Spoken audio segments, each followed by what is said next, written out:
Muy buenas tardes, queridos hermanos. Es grato poder estar junto a la palabra de Dios y continuar con el estudio del Evangelio de Lucas que iniciamos ya hace algunos meses atrás y que seguimos desarrollando en la medida en que las Escrituras van mostrando, o Lucas, mejor dicho, va ordenando su material que él tiene disponible para poder centrarse, y ese es su objetivo, en la persona y en el ministerio del Señor Jesucristo. En el capítulo 3 comienza esa nueva sección y que tiene que ver primero con digamos como el primero que aparece en escena es Juan el Bautista, el precursor del Mesías. En el capítulo 3, versículo 1 al 6, vimos en primera instancia donde aparece en el desierto de Judá.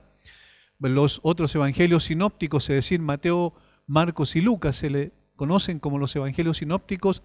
Mateo y Marcos dan también algunos otros detalles respecto a la forma en que vestía Juan el Bautista, con cueros, comía miel silvestre y langostas, dice, y vivía en el desierto. Y predicaba en ese sector, en esa zona, y particularmente cerca o en el río Jordán, bautizaba a las personas que se arrepentían, que genuinamente confesaban sus pecados y se arrepentían, según el versículo 3.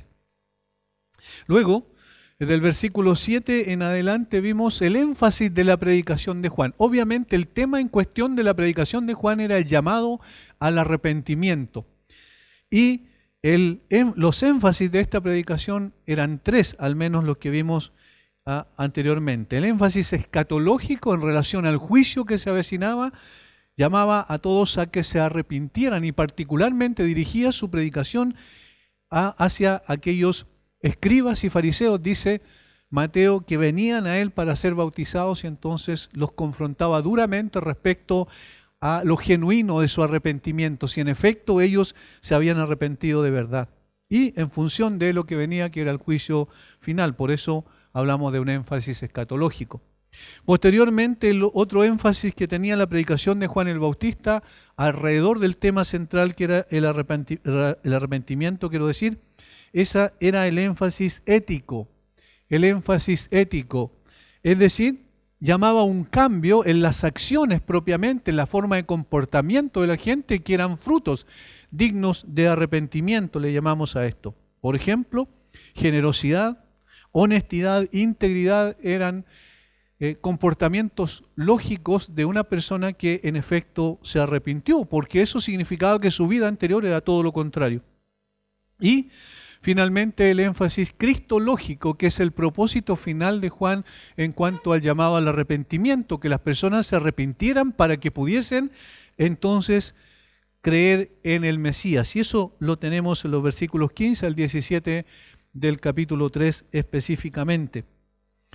Y también considerando que el Señor Jesucristo no solo era la razón de su ministerio precursor que conducía hacia el Mesías, sino que también mostraba al Mesías como juez, el que tenía su aventador en su mano y en consecuencia iba a juzgar un día, de tal forma que era importante arrepentirse y creer en Cristo ahora. Luego en los versículos 18 al 20, que fue lo último que estuvimos viendo en este estudio, hablamos sobre el costo de predicar la verdad, porque aquí Lucas hace un resumen, una síntesis del ministerio de Juan el Bautista, donde coloca en este lugar el encarcelamiento de Juan, aunque cronológicamente no pertenece a este tiempo, porque fueron más o menos 6 meses después de que Jesús había iniciado su ministerio. Juan el Bautista fue arrestado después de ese tiempo. Sin embargo, lo coloca aquí para centrarse posteriormente en el ministerio del Señor Jesucristo. Y en ese sentido también nos enseña qué es lo que significa predicar verdaderamente el Evangelio y ser fiel a aquello a pesar del costo que iba o podría tener. A Juan no solo le costó el encarcelamiento, sino, como bien sabemos, posteriormente su muerte por decapitación. Y ahora que ya terminó con el ministerio de Juan el Bautista, Lucas se centra en el ministerio del Señor Jesucristo, y en los versículos 21 y 22, que va a ser nuestro texto en esta tarde, va a comenzar a decir o a explicar cuál es el inicio del ministerio del Señor Jesucristo. Antes de predicar a las multitudes tenía que pasar por esta especie de ceremonia, podríamos llamarle, que es el bautismo. Y esto marcará una especie de nexo con lo que viene a continuación, donde posteriormente viene la genealogía del Señor Jesucristo, ya sus primeros pasos en cuanto a su ministerio al ir al desierto y ser tentado por el diablo allí, como bien sabemos, durante 40 días y 40 noches, y comienza ya en una sinagoga de Nazaret, su ministerio propiamente tal en público. Ahora, el bautismo de Jesús se relata en los 3 evangelios sinópticos, Mateo, Marcos, Lucas, y en Juan es visto a la pasada nomás. Juan hace una referencia en la boca de Juan el Bautista. Juan el evangelista, quiero decir, es el que escribe respecto a que Juan el Bautista dice que él vio que sobre aquel que el Padre le dijo, o Dios le dijo, que sobre quien vea descender el Espíritu Santo y que se pose en él, ese es aquel Cordero de Dios que quita el pecado del mundo. Ahora,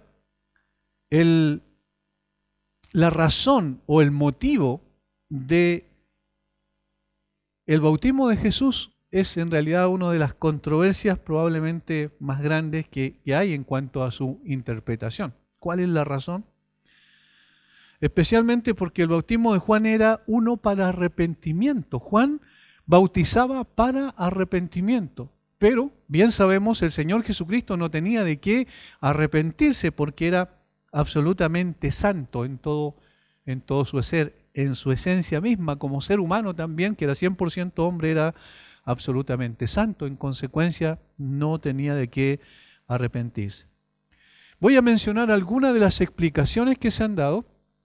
Ninguna de ellas es conclusiva absolutamente, pero quizás añaden algunos elementos posibles en la razón de este bautismo. Estas son algunas de las explicaciones. El bautizo de Jesús respalda el ministerio de Juan y reconoce el bautizo de Juan como un paso preliminar del propio ministerio de Jesús, dice un teólogo. El bautismo de Jesús, respalda el ministerio de Juan y reconoce el bautizo de Juan como un paso preliminar del propio ministerio de Jesús.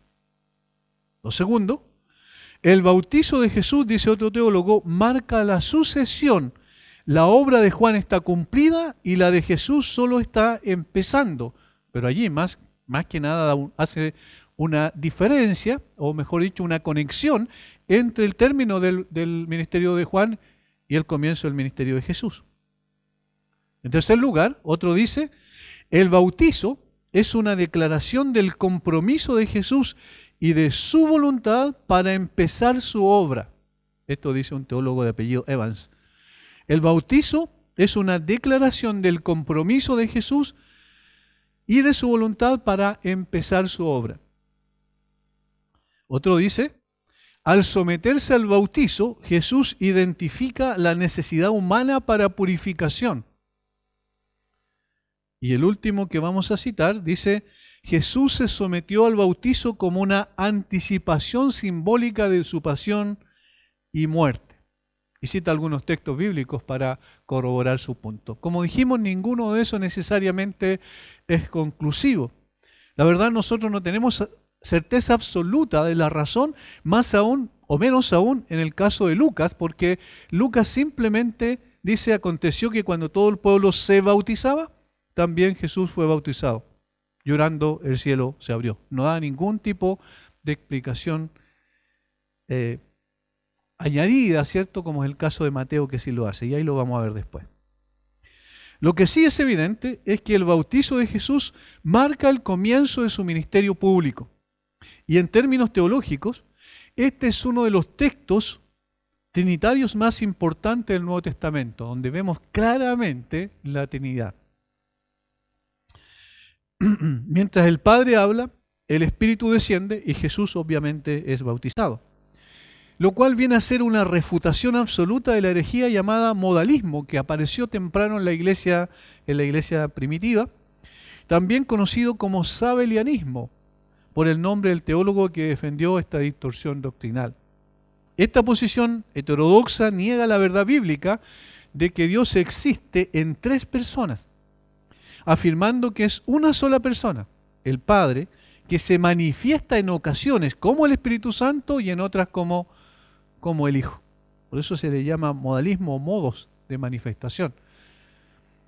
Pero el acto del bautismo es uno de los más notables para refutar esta herejía, porque claramente está la distinción de las personas de la Trinidad ahí en el bautismo de Jesús. Ahora, considerando eso, dejando también eso asentado como algo importante, no obstante, el pasaje se puede abordar de diferentes perspectivas, pero siendo el personaje central, y ese es el propósito de Lucas, comenzar con la persona central de su evangelio, entonces necesitamos fijar la mirada en el Mesías, Jesús, el Hijo de Dios.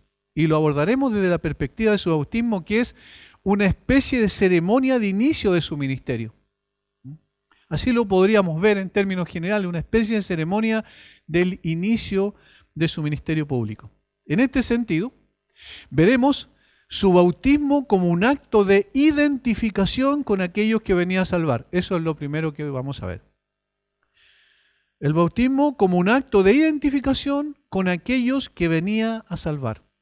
En segundo lugar, vamos a ver como una especie de ceremonia de unción para el ministerio.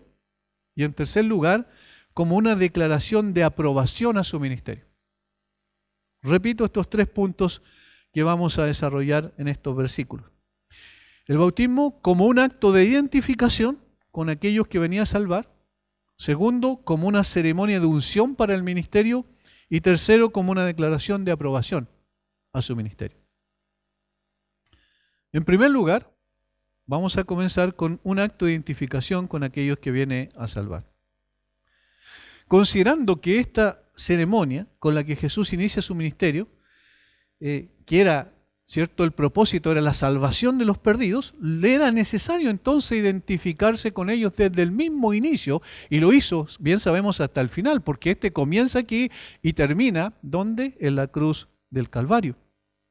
Ahora, Lucas no dice nada respecto a la razón y el propósito de su bautismo, pero Mateo nos dice que el propio Juan, que era renuente a bautizarlo, por una cosa lógica, ¿cierto? Porque venía a él al que Juan había declarado como el Cordero de Dios que quita el pecado del mundo, sin embargo viene a él para ser bautizado, y Juan no quiere bautizarlo, eso dice Mateo, porque obviamente no tiene de qué arrepentirse.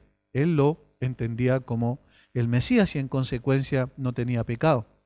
Pero Jesús le dijo, y esta frase es muy significativa, deja ahora porque así conviene que cumplamos toda justicia. Así conviene que cumplamos toda justicia. Eso lo dice en Mateo 3:15, en el texto paralelo que relata en una forma un poco más extensa el bautismo de Jesús. Así conviene que cumplamos toda justicia. Ahora es interesante no solo lo que dice, sino que Él lo dice. Jesús mismo es el que dice, deja ahora de decir, hazlo, bautízame porque es necesario que se cumpla o conviene que cumplamos toda justicia. A partir de allí podemos ver que el bautismo de Jesús era un acto de justicia. Era un acto de justicia. Eso es lo que dice Mateo. Los hombres que Jesús vino a salvar no eran justos.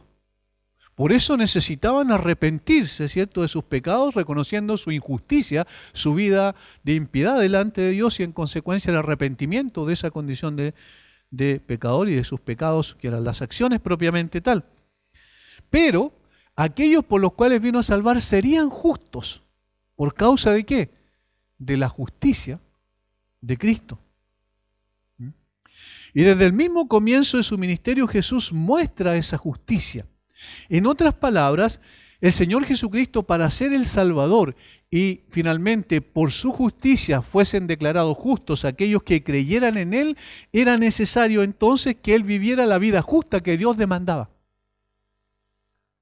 Por tanto, entonces Jesús se identifica y como llega a vivir la vida que aquellos que vino a salvar no podían vivir, la vida justa delante del Padre, y por eso Él declara, es necesario que se cumpla toda justicia. Alguien escribió, la vida perfectamente justa de Jesús no fue tan solo una demostración de su deidad, sino que también fue algo totalmente esencial para nuestra salvación. ¿Cómo lo sabemos? Porque en 2 Corintios 5:21 el apóstol Pablo dijo, al que no conoció pecado, el Hijo, ¿cierto? Por nosotros, el Padre lo hizo pecado para que nosotros fuésemos hechos justicia de Dios en él. Al que no conoció pecado, es decir, al que vivió una vida perfectamente justa. Por nosotros, el Padre lo hizo pecado para que nosotros fuésemos hechos justicia de Dios en él. Dios imputó a Jesús, eso es lo que dice la doctrina, ¿verdad? Dios imputó a Jesús en la cruz los pecados de todos los que creerían en él, y a ellos les imputó la perfecta justicia de Jesús. Es en este que llamamos, ¿cierto?, el glorioso intercambio, como dice una canción bien conocida, donde nuestros trapos de inmundicia, toda nuestra maldad fueron puestos sobre Cristo, y donde la justicia perfecta de Cristo fue puesta como ropaje de aquellos que creyeron y que iban a creer en él. Por tanto, desde el mismo momento en que comienza su ministerio, Jesús comienza entonces a identificarse con ellos a través de vivir una vida de perfecta justicia. Por ejemplo, habían cosas que Jesús no debía celebrar en un sentido porque él no estaba involucrado en esa situación. Por ejemplo, la Pascua. Decimos, bueno, desde el punto de vista humano tenía que hacerlo porque nació dentro del pueblo de Israel, obviamente, pero ¿qué es lo que se celebraba en la Pascua? La liberación de la esclavitud de los israelitas de Egipto. Pero ¿cuál era el propósito de eso? ¿Qué es lo que quería enseñar a través de la consistente celebración a través de los siglos de este evento? Se quería apuntar hacia la liberación del pecado de su pueblo. Pero Jesús no tenía pecado, sin embargo celebraba la Pascua. Otra cosa que hicieron los padres con Jesús desde el momento en que él nació, ¿recuerdan? Lo circuncidaron. Como parte, como representante en ese sentido, como parte del pueblo del pacto. También, otra cosa, cuando Pedro dice, o vienen a cobrar los impuestos, o si es lícito cobrar los impuestos, Pedro dice, o Jesús le dice, mejor dicho, a Pedro, mira, ¿de quién reciben los impuestos? Los gobernantes. ¿De aquellos que son ciudadanos o de los que no son? Y él dice, bueno, de los que no lo son. Y entonces Jesús, siendo hijo de Dios, no tenía ningún deber de pagar los impuestos. Sin embargo, él dice, para que sea justo, digamos, como un acto de justicia, ¿ve? Saca un pez, ese pez tendrá una moneda, como bien sabemos, y allí hay 2 dracmas, paga por ti y por mí. Obviamente ciertas cosas que Jesús no tendría por qué hacer, sin embargo, lo hace porque así se cumple toda justicia. Por tanto, lo que hace Jesús es identificarse con aquellos a los cuales iba a justificar posteriormente. En otras palabras, Dios finalmente trataría a Jesús como si hubiera llevado las vidas pecadoras de ellos, y a ellos los trató como si hubieran llevado la vida perfecta e intachable de Él, porque el Señor demandaba una vida perfecta para poder declarar justo a alguien. Y el único que podía hacerlo era Jesús. Desde ese momento entonces comienza su ministerio público, mostrando que Él tenía toda la disposición para identificarse con aquellos que venía a salvar. En su identificación con aquellos que venía a salvar estaba cumpliendo con lo demandado por el Padre. Ahora hay un segundo elemento allí que también habla de la relación, la filiación especial que tenía Jesús con el Padre y en consecuencia la dependencia que Él también tenía del Padre. Lucas es el único que lo registra. Aconteció que cuando todo el pueblo se bautizaba, también Jesús fue bautizado, y orando, el cielo se abrió. Y orando, ninguno de los otros evangelistas registra esto. Estaba orando en el momento del bautismo. Noten lo importante de esto. El Hijo de Dios, perfecto y exento de pecado, no tenía pecados que confesar. Por tanto, no era una oración de confesión de pecado, como sí podría haberla hecho, y de seguro era de aquellos que iban y respondían al llamamiento al arrepentimiento de Juan, e iban para que Juan los bautizara, ellos confesaban sus pecados. De hecho, eso dice Mateo también, que las personas que iban confesando sus pecados. La oración de ellos sí era de confesión de pecados, pero la de Jesús no. Y entonces, ¿por qué está aquí? Lucas nos cuenta que Jesús oró en su bautismo para mostrar la dependencia, la sumisión que Jesús tenía absoluta a su Padre y la dependencia de Él en todo sentido, en todo aspecto. Esto parece indicar que el Espíritu Santo quería hacernos ver que el ministerio público de nuestro Señor comenzó con obediencia, sumisión absoluta al Padre. Lucas es el único evangelista que ha relatado no solo la primera, sino también la última oración de Jesús antes de su muerte. Padre, en tus manos encomiendo mi espíritu. Lucas 23:46. Esa fue la última oración que Jesús hizo cuando estaba en la cruz del Calvario. Posteriormente entregó su espíritu, como dice la Escritura. La primera, aquí en el inicio del ministerio; la última, al final del ministerio de Jesús en la cruz del Calvario. El ministerio de nuestro Señor comenzó con oración y terminó con oración. Su obra estaba enmarcada por la oración y mostraba una total dependencia de su Padre. La vida de Jesús estuvo marcada por la oración de principio a fin, porque esto es lo que agrada al Padre. Es parte de la vida justa que era necesario cumplir para finalmente morir por aquellos que vino a salvar. Al mismo tiempo, la vida de oración, hasta donde estamos, al mismo tiempo la vida de oración de Jesús nos confronta con nuestra vida de oración, seguramente, sin duda.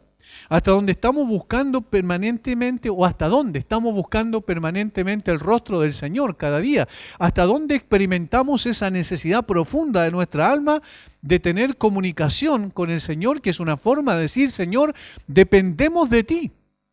Señor, descansamos en lo que tú quieres hacer. Señor, reconocemos que tú eres el Señor y yo soy tu siervo, yo soy tu hijo, y en consecuencia requiero depender de ti. Por eso oro, porque soy débil, necesito tu gracia, necesito tu misericordia, necesito tu guía, tu dirección para mi vida. ¿Hasta qué punto nuestra vida se rinde de esa manera a los pies del Señor?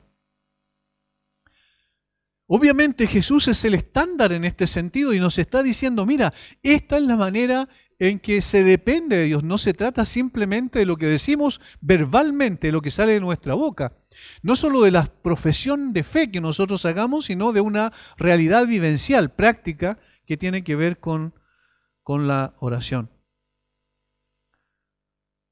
Si el Hijo de Dios marca la pauta para todos aquellos a quienes vino a salvar y nosotros estamos entre ellos, debemos entonces vivir una vida de oración, porque esto es vivir rectamente, porque esto es justo delante del Padre.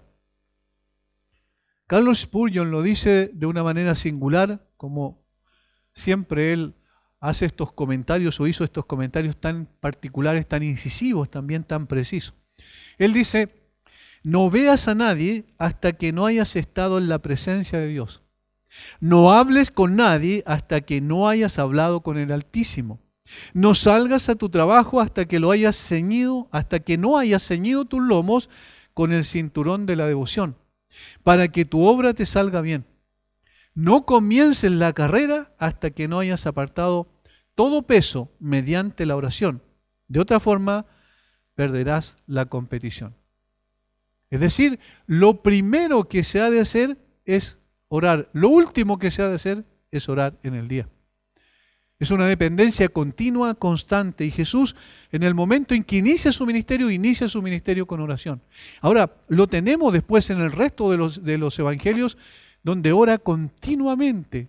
En la transfiguración estaba orando. Al final en la cruz, como vimos, estaba orando. Antes de la multiplicación de los panes y los peces estaba orando. Después de la multiplicación de los panes y los peces estaba orando. continuamente, una noche completa pasó orando antes de designar a los 12 apóstoles. Todo esto muestra que Jesús está diciendo, esta es la manera justa de vivir, esta es la vida justa que al Padre le agrada, como más adelante va a expresarlo el mismo Padre. Jesús no solo es nuestro Salvador, también es el estándar de nuestra vida, es el ejemplo a seguir. No existe un creyente que pueda prescindir de la oración, eso es una contradicción absoluta. La historia de la iglesia está impregnada de testimonio de creyentes fieles cuyas vidas de oración fueron su sustento hasta el momento de su partida. Quiero citar aquí la vida de uno, especialmente de uno de los misioneros más grandes de la historia de la iglesia probablemente. Me refiero al conocido explorador de África y misionero David Livingstone, que vivió entre los años 1813 y 1873.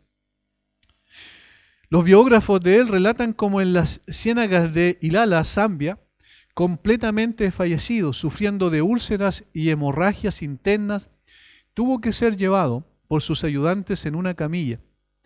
Para la noche le hicieron una cabaña para protegerlo contra la llovizna.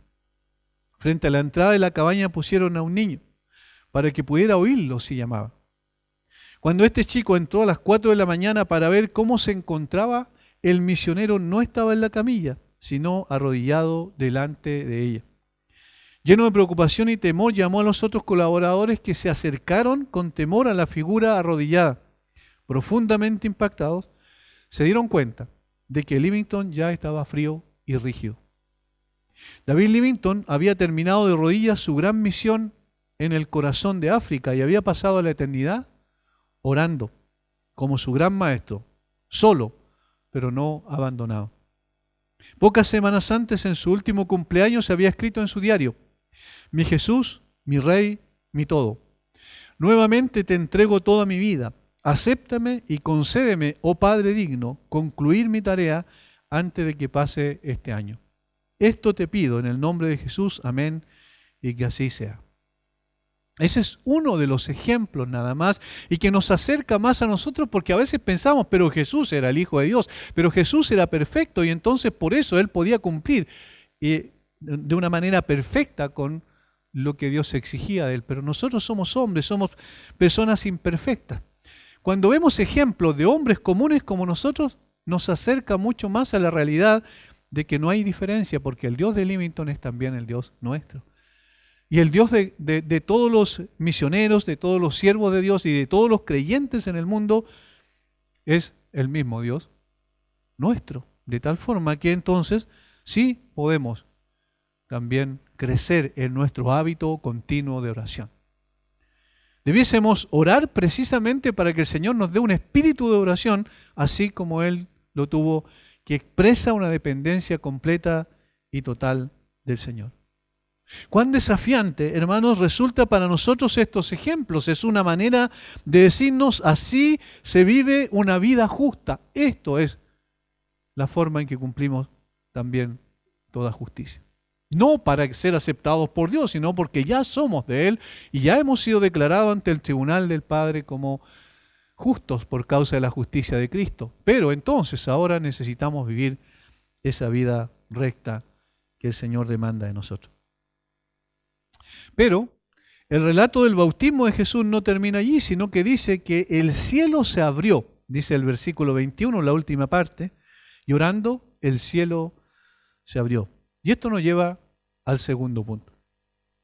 Una ceremonia de unción para el ministerio, esto es lo segundo. Cada vez que vemos en la Biblia los cielos abiertos es Dios hablando o manifestándose, o en algunos casos ambas cosas. Tenemos el caso de Esteban, por ejemplo, el relato del capítulo 7, ese relato dramático del capítulo 7 del libro de los Hechos, donde Esteban es rechazado. La gente crujía sus dientes cuando Esteban los confrontó con su condición real a los judíos, particularmente a los fariseos, ¿cierto? Y a los religiosos de su tiempo. Y sin embargo, en ese momento entonces, ellos se abalanzaron contra él y dice que él miró al cielo y vio el cielo abierto y al Hijo de Dios que estaba sentado a la diestra del Padre.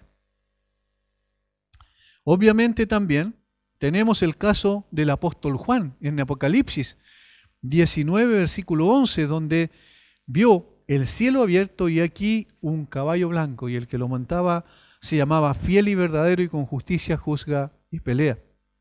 En Apocalipsis, esto está en Apocalipsis 19, 11. En el bautismo de Cristo, así como en la transfiguración, Dios habló desde el cielo. Se abrió el cielo, pero hubieron dos cosas que sucedieron con el cielo abierto aquí. Y una fue el descenso del Espíritu Santo, y lo otro fue la declaración del Padre, que vamos a ver más adelante. En el caso puntual, lo primero que dice el versículo 22, y descendió el Espíritu Santo sobre él en forma corporal como paloma.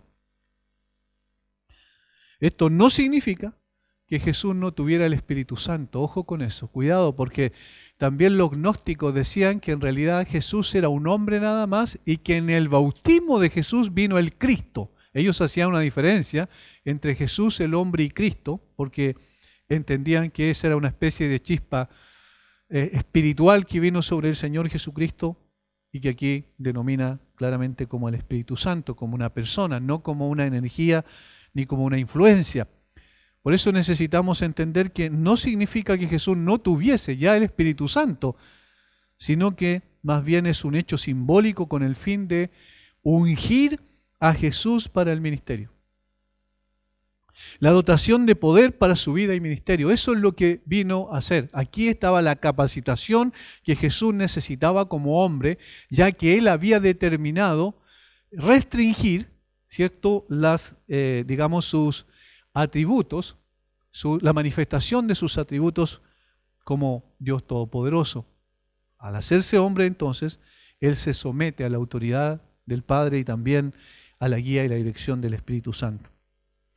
En el Antiguo Testamento, los sacerdotes, profetas y reyes eran ungidos con aceite como símbolo del Espíritu Santo al momento de ser encomendados a sus respectivos oficios, eso bien lo sabemos.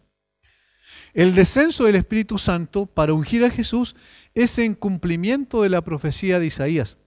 Isaías 11, 1 al 2, predijo: reposará sobre él el Espíritu de Jehová. En Isaías 42, 1 dice: Dios dijo del Mesías.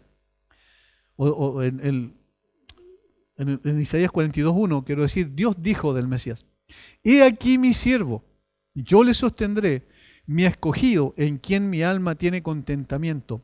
He puesto sobre él mi espíritu. Mientras que en Isaías 61, 1, 2, el Mesías afirma: el Espíritu de Jehová el Señor está sobre mí, porque me ungió Jehová. Me ha enviado a predicar buenas nuevas a los abatidos, a vendar a los quebrantados de corazón, a publicar libertad a los cautivos y a los presos apertura de la cárcel, a proclamar el año de la buena voluntad de Jehová y el día de venganza del Dios nuestro, a consolar a todos los enlutados. Es precisamente ese mismo texto que Jesús cita en su primera manifestación pública en su ministerio, que relata ahí el mismo Evangelio de Lucas, capítulo 4, versículo 18 en adelante, cuando él leyó esa profecía y dijo que esa profecía se había cumplido delante de ellos en ese mismo momento, en ese mismo día. Es decir, mostrando que era una profecía mesiánica. ¿Y cuál es la clave aquí? Que el Espíritu de Jehová, el Señor, está sobre mí. Por tanto, el descenso del Espíritu Santo sobre la persona del Señor Jesucristo es el ungimiento para el ministerio, para comenzar a realizar el ministerio que Dios le había encomendado. Jesús se sometió voluntariamente al Padre y en su naturaleza humana dependió completamente del Espíritu Santo. Sus milagros y hechos sobrenaturales los hizo por el poder del Espíritu Santo. Por esa razón, noten cómo aquí podemos ir entendiendo también otros pasajes de las Escrituras en forma paralela. Por esa razón, atribuir a los demonios los milagros que realizó implicaba blasfemar al Espíritu Santo. Cuando la gente dijo que Jesús hacía esos milagros y había sanado a ese hombre particularmente en esa ocasión, por el Espíritu, había liberado, ¿cierto?, a una persona, por Satanás, por el poder de Belcebú, estaban yendo entonces o blasfemando directamente contra el Espíritu Santo, porque Jesús hacía los milagros por el poder del Espíritu Santo. Es importante quizás aclarar aquí un hecho que también a veces se malinterpreta, notar que el Espíritu Santo descendió sobre Jesús como paloma. Hay que notar eso. Como paloma y no que era una paloma. No en la forma de una paloma, es una comparación o un símil. Tal como cuando descendió sobre los creyentes en el día de Pentecostés el Espíritu Santo y dice que lenguas como de fuego se asentaron sobre ellos. No dice lenguas de fuego, literalmente, sino como de fuego. Darrell Book explica, lo visible no fue una paloma, sino más bien lo que se vio se compara a una paloma. La forma del descenso del Espíritu fue como la manera en que una paloma flota con gracia en el aire, dice este teólogo. El perfecto sacerdote, profeta y rey, estaba comenzando su oficio públicamente y es ungido entonces por el Espíritu Santo. De ahí la importancia de colocar el bautismo de Jesús precisamente aquí antes o al comenzar el ministerio público. Una vez más nos enseña a nosotros los creyentes que nada podemos hacer, porque acuérdense, es Jesús, el Hijo de Dios, el Todopoderoso, el Dios hecho hombre, aquel que no estimó el ser igual a Dios como cosa que aferrarse, sino que se despojó a sí mismo tomando forma de siervo y estando en la condición de hombre se humilló a sí mismo hasta la muerte y muerte de cruz. Es Dios mismo el que viene y se encarna, no obstante, Él dependió como hombre 100% del poder del Espíritu Santo. Nos está enseñando que nosotros no podemos hacer nada sin la guía, la dirección, la iluminación y el poder del Espíritu Santo. Necesitamos su poder capacitador, necesitamos su que el Señor, que el Espíritu nos enseñe la palabra, que el Espíritu ilumine la palabra, que el Espíritu también produzca en nosotros un cambio trascendental por medio de la palabra. Necesitamos al Espíritu en todo sentido. Guía, iluminación, dirección. Todo lo que hacemos debe estar conducido por el Espíritu Santo. Obviamente, el Espíritu Santo nos conduce hoy por medio de la palabra, y aquí quiero enfatizar este hecho. Existe una unidad indisoluble entre el Espíritu Santo y la palabra de Dios, porque el que inspiró la palabra es el Espíritu de Dios. Un creyente lleno del Espíritu es un creyente lleno de la palabra de Dios. Un creyente lleno de la palabra de Dios es un creyente lleno del Espíritu. Es una falacia pensar que la evidencia de la presencia del Espíritu Santo son manifestaciones externas.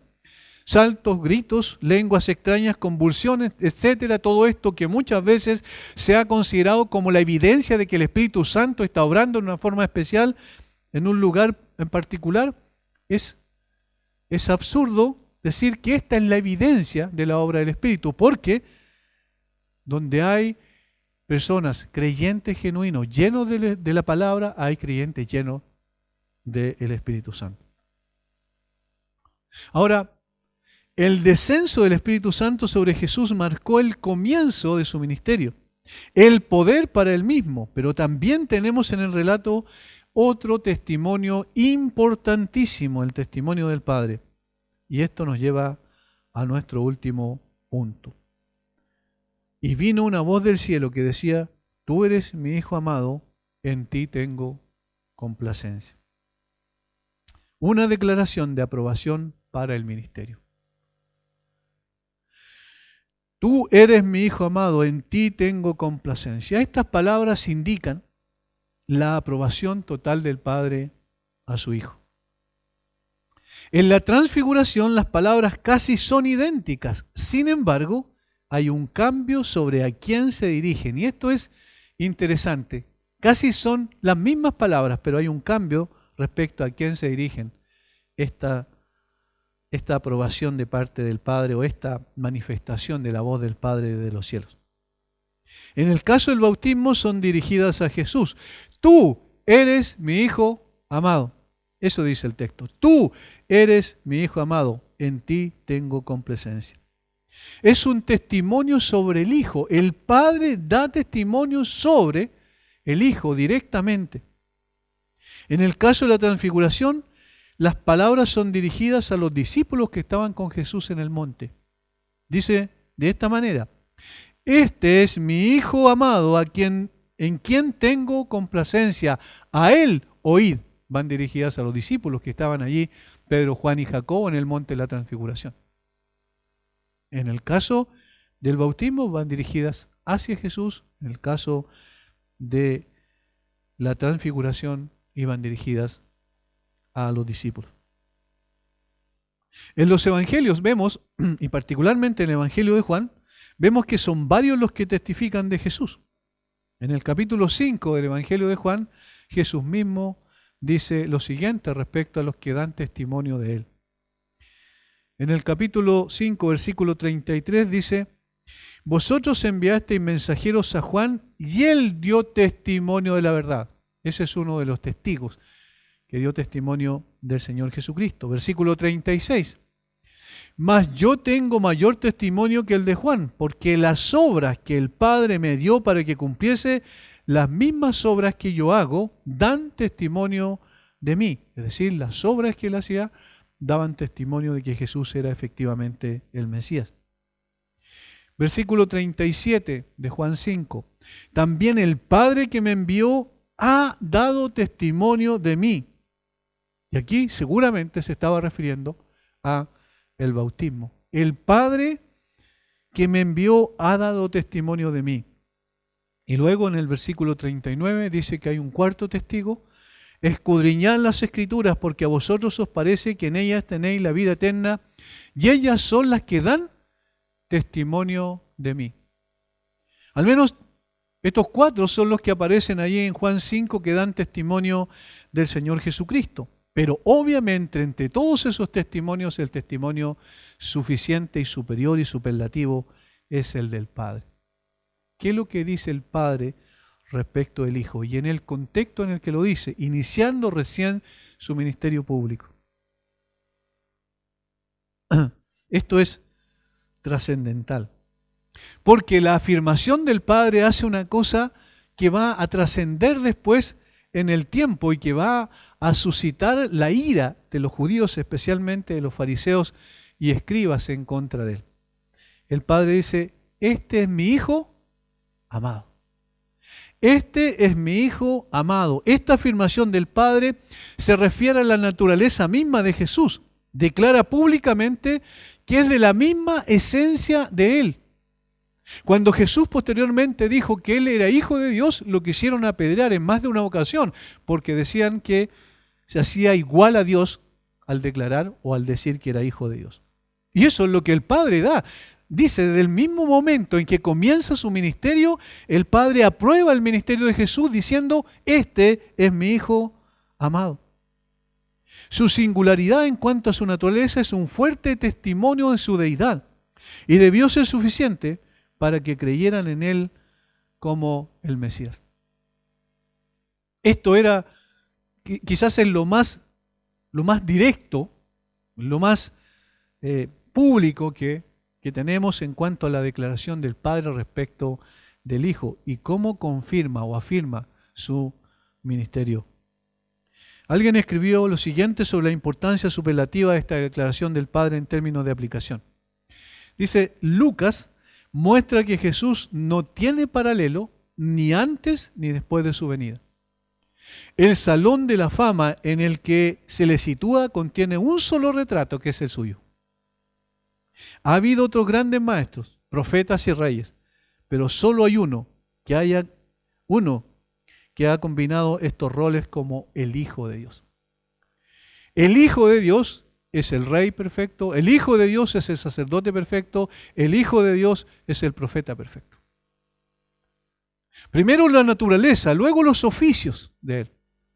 Porque es Hijo de Dios, por eso podía ser un perfecto profeta, y eso lo dice Hebreos capítulo 1, recuerdan versículos 1 al 3. Porque es el Hijo de Dios, entonces puede ser el sumo sacerdote perfecto, y eso lo dice el libro de Hebreos.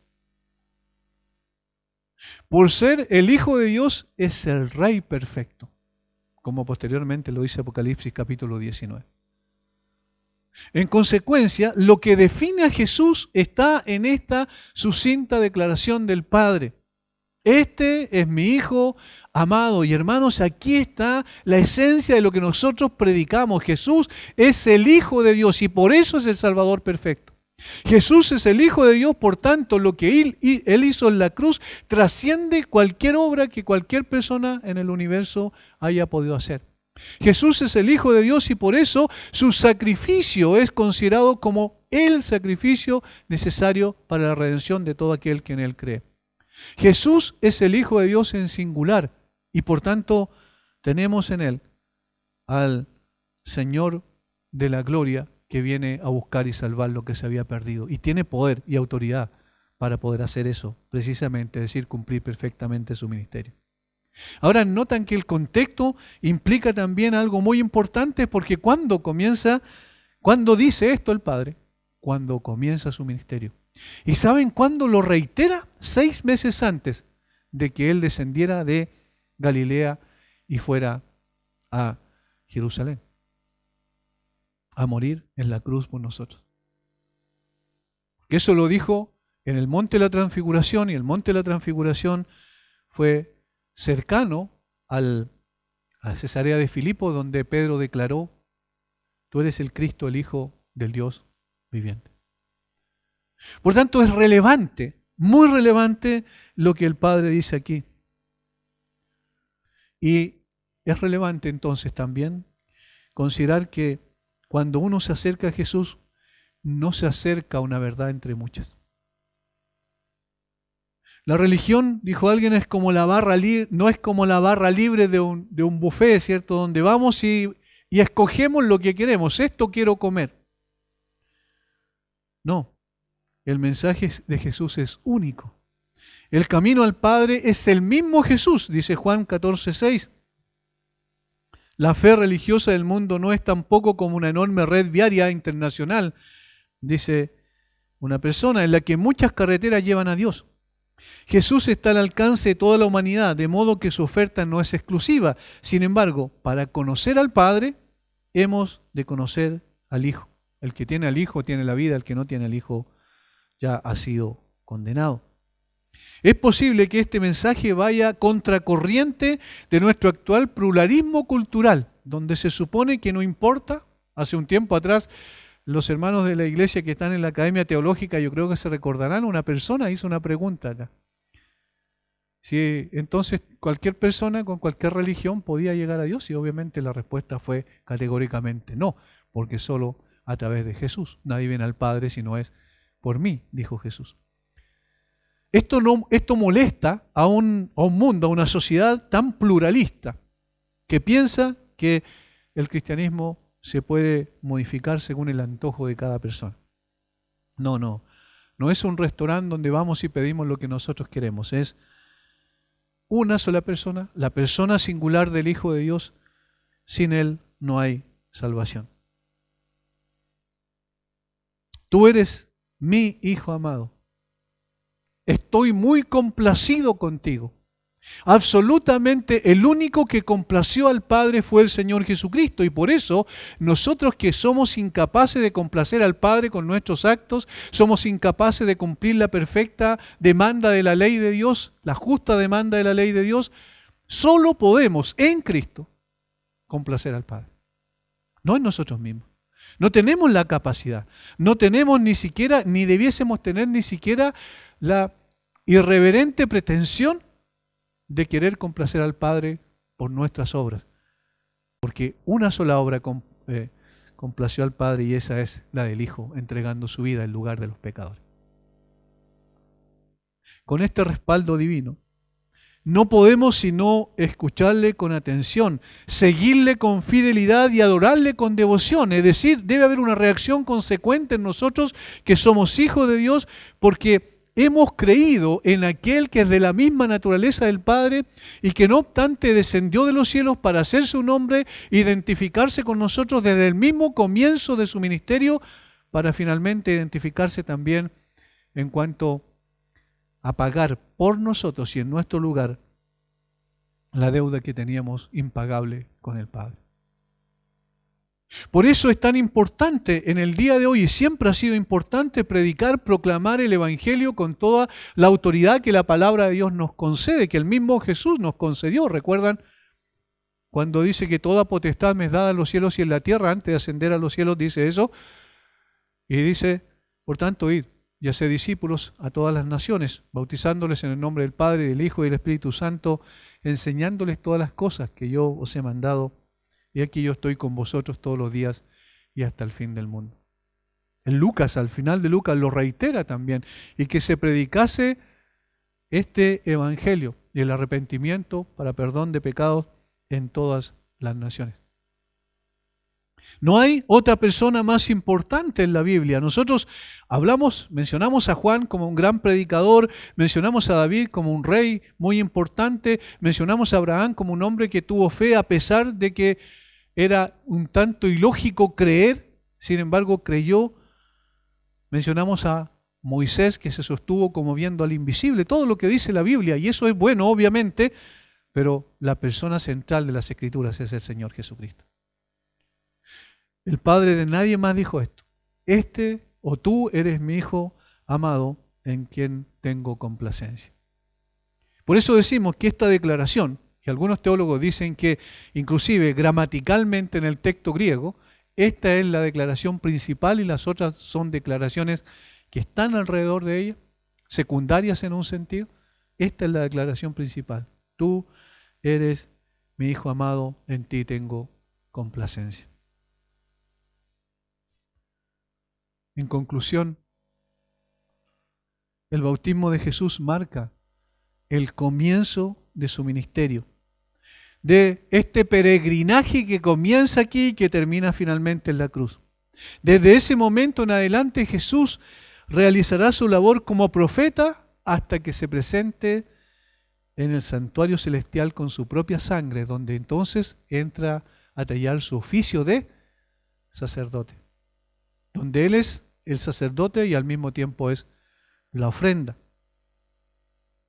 Desde entonces, ¿desde dónde? Quiero decir, desde la presentación en el santuario celestial allí como sacerdote con su propia sangre, desde donde esperamos vuelva como Rey de Reyes y Señor de Señores, como lo dice bien Apocalipsis, cumpliendo los tres oficios principales en una sola persona, por causa de que es el Hijo de Dios. Jesús se identificó con aquellos a quienes venía a salvar cumpliendo toda justicia, viviendo la vida justa y perfecta que nosotros no éramos capaces de vivir, cumpliendo absolutamente con la ley de Dios en todo detalle y en cada detalle de ella. El Espíritu Santo lo dotó de poder para realizar su tarea y el Padre lo confirmó como el único en quien se complacía plenamente y que en consecuencia iba a cumplir la función para la cual lo había enviado. Por eso es que entendemos de esa forma la declaración del autor de Hebreos, ahí en Hebreos capítulo 12, donde dice que nosotros hemos de vivir con los ojos puestos en Jesús, el autor y consumador de la fe. Allí está la esencia de nuestra vida. En tiempos difíciles como estos que estamos viviendo, que son complejos en muchos aspectos, no obstante, cuando nuestra confianza, nuestra esperanza está en la persona del Señor Jesucristo, no tenemos nada que temer y podemos seguir adelante.